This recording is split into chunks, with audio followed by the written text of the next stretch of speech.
Okay, you ready? I think so. Okay, initial thoughts, enclosed emitters. Oh yeah, what a crap show, poo-poo show this has been. This is gonna be good. All right. In 3, 2, 1.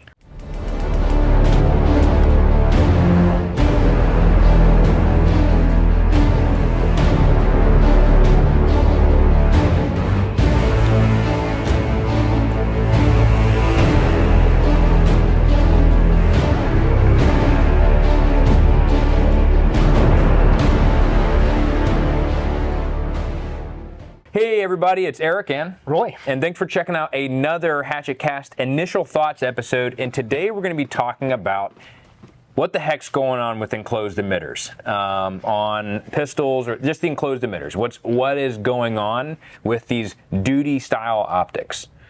So most of you are probably sitting in this world of out there that closed emitters are the end all be all. That they just don't break. They're duty proven. Duty proven. Because there's people out there that say that they are. Yeah. That they are absolutely fantastic. They'll do everything. They keep water out. They keep dust out. They do all this kind of stuff like that. Well, I'm going to be honest with you. I'm here to tell you.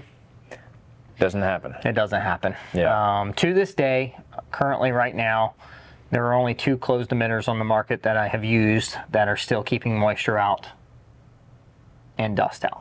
So, and what are those? All the rest of them have failed. What are those? Steiner MPS. Yep. And then right now the Holosun, what is it called? I don't know what it's called. Yeah. EPS. EPS. EPS. Yeah. Now the EPS we've only had for roughly about a month. Yeah. So only time will tell.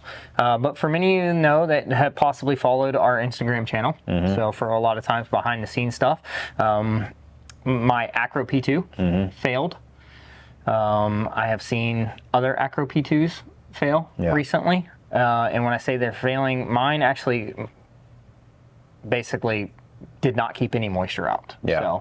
So this past weekend, so actually, first off, I first noticed it from getting out of my truck into the Florida humidity, from the cold AC into the Florida humidity, and then came inside the store and was going to go run some reps on the range and could not see through my optic. It was completely cloudy. Yeah. So I grabbed a microfiber cloth, tried to wipe it off, and then realized, you know, that's probably the first video you guys seen on Instagram where there was some moisture in it there.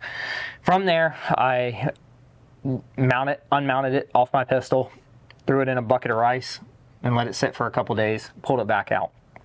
Mounted it back on a pistol. A few weeks later, went out to teach a red dot pistol class, and then soon realized right off the bat that the was once again full of moisture. So didn't even have an opportunity to teach the class with that pistol, with that dot on it. So I'm glad I brought a backup pistol. Yeah, and that's the Trijicon SRO. That's the also thing is the Holosun 509T X1 and X2, both around the 6-month mark. And that's why we were saying we've only had the EPS for a month, because around the 6-month mark, this is not beating it. There's not just being not being racking it off the slide, but it had moisture in the emitter, very, very cloudy, and it was after around that 6-month mark. So what is something else with the Acro P2 that we had with the glass? I don't know. This is still undetermined. One of the guys we train with a lot, his rear glass broke out. Yeah. So now it's still undetermined what caused it. The gun was just sitting in his holster. And in the back of his truck. So something could have punctured the glass, but the glass did bust out. Yeah, that does correspond with another friend I have who works at is in law enforcement, and they were actually transporting their Glocks with these Acro P2s on them from one state to the other in a tough box, a Pelican case, and when they opened it up, numerous pistols had cracks in the glass. So something with pressure or something like that. Something is happening there where the glass is cracking. So. Now, once the glass did break out of his, became an open emitter optic. Open emitter. That was good to go. It actually worked quite well. Yeah. I don't know. I think closed emitters are obviously the future. They are. All this is just to start a conversation. Start a conversation. That's all. That's all it is. What are you guys' experience? What is your true experience? Is your gun just? Do you have a gun and it just has a dot mounted on top of it and it literally just sits in your safe and you're like, oh, I love a Holosun 509T. It's been absolutely fantastic to me. I've shot 10 rounds through it. Yeah. And it works. We're not. Hey, comment below if you want you want to, but I'm looking for the guys that have actually put a lot of rounds down range. What has your experience? Yeah, and most of the barrel and hatchet community is full of shooters who do train. We found that out through our classes. The type of student that we have that comes and train with us are guys who are really passionate about training. You guys are coming to our classes prepared.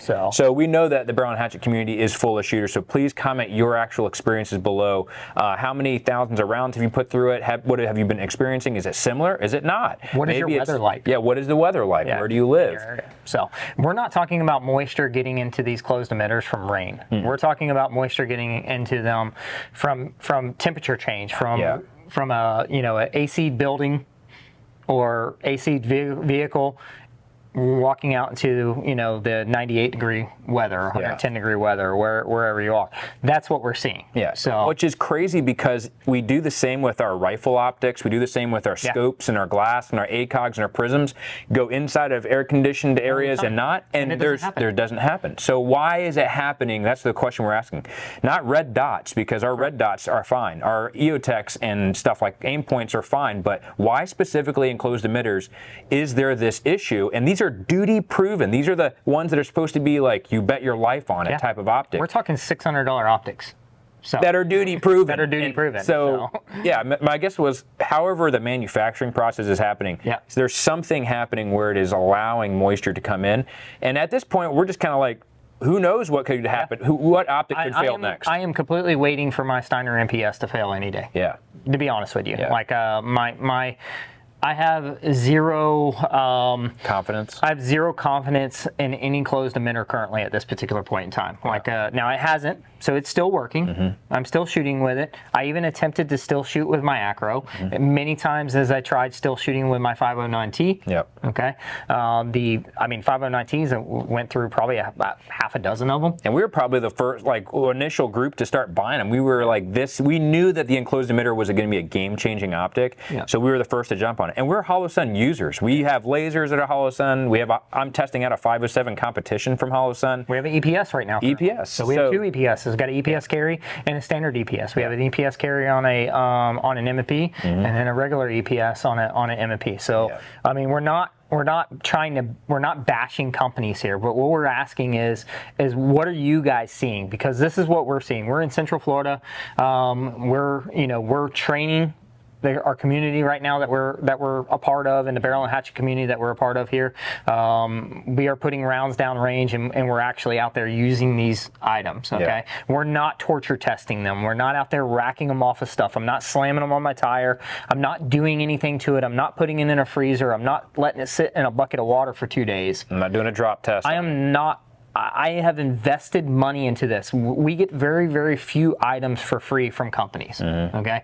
Generally speaking, for the most part, I'm always telling Eric, like, I'm like, dude, like, I'll just buy this optic. Yeah. And so we can stay unbiased. And he's like, no, dude, this company will send it to us or whatever. And I'm like, no, dude, let's just buy it because I want it now. Like, and I'm wanting to believe that this optic. So why are these pistol, or not necessarily pistol mounted optics, because they can be mounted on anything? Why are the micro optics that are currently out there that are closed emitters, why are they failing so often? Why are we experiencing that? Are you guys experiencing the same thing? My question is maybe is it a different thing? I know there's nitrogen purging that happens in scopes.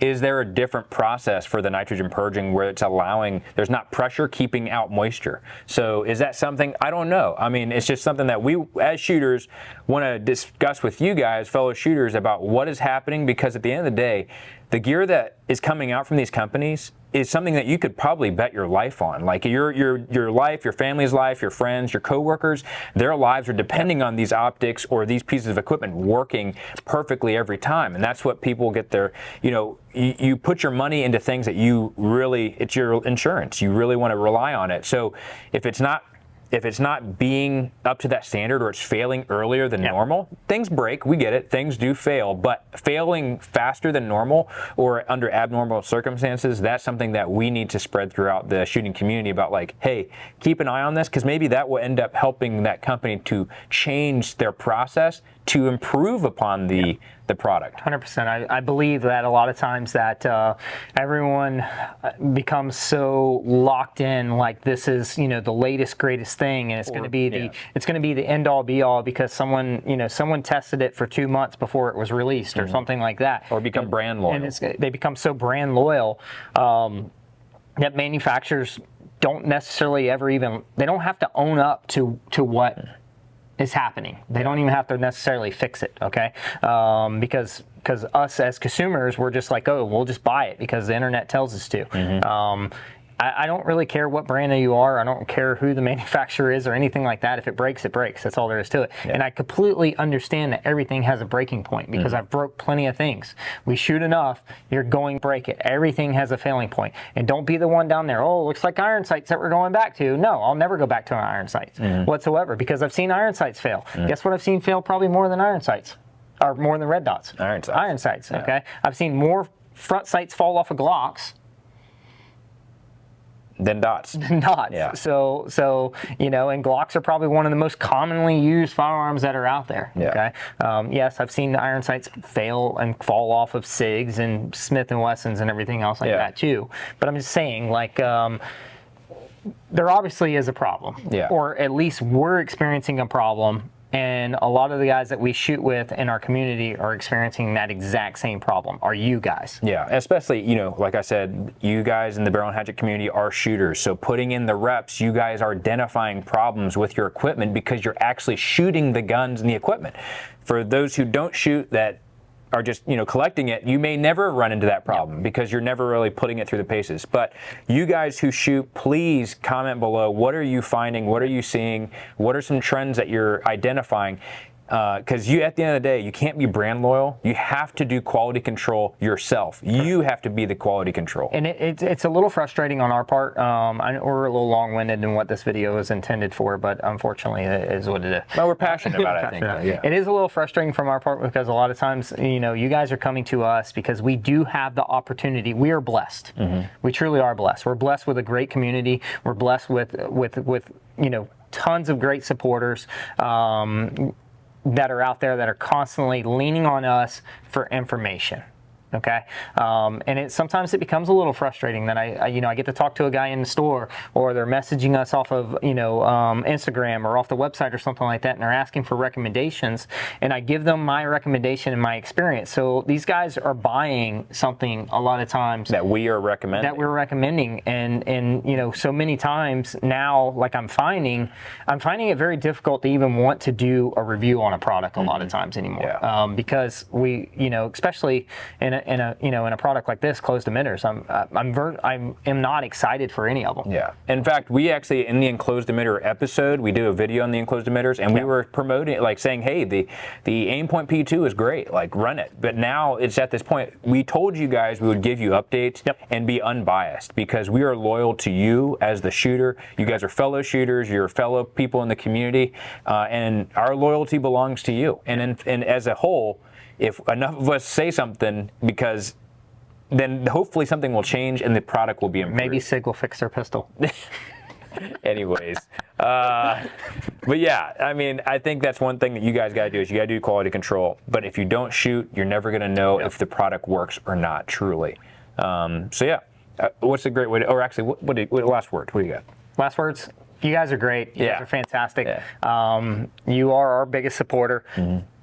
Best ways to support us, guys, is to come out and train with us. Jump on the website, pick up a new hat. So new hats are up on the website. Mesh back. You guys asked for it. And they're 47s. And they're 47 brand. Probably our most comfortable 47 brand hat that we've had so far. I really like this one. I'm digging it a lot. I like the mesh back side. We have our Sharpie holsters. Yeah. Plenty of other stuff. TQ pouches. TQs, if you want a real TQ, not an Amazon fake sometimes. We have real TQs. So plenty of ways to support us, guys. You can come and see us locally. If you're in the Central Florida area, come drop by the shop. I'm here pretty much almost every day of the week. Eric's usually here on like Wednesday or Thursday, so he's here at least one to 2 days a week or something like that. So come and see us at the shop. Guys, get out and train. Get out and actually use your product. Comment below. Let us know what your experiences are. Let us know if you're having issues with your closed emitter dots. Maybe you're not. Maybe you have a ton of rounds. Maybe I'm just getting a lot of bad apples. So there are lemons. Well, I understand that. Yeah, and also we do post like these updates, like live updates as far as like if we experience something, we post it on Instagram right away. So follow us on Instagram. Also check out our Twitter. We're going to be a lot more active on Twitter and also Rumble. Any videos that are on YouTube are also on Rumble, and also our Spotify Hatchet Cast podcast. We can always watch us there and talk about mindset and training. Either way, at the end of the day, guys, continue to go out and train. You guys in the Barrel Hatchet community are awesome at that. Continue to train. Help others understand how important training is and help them to be the asset and not the liability. Yeah.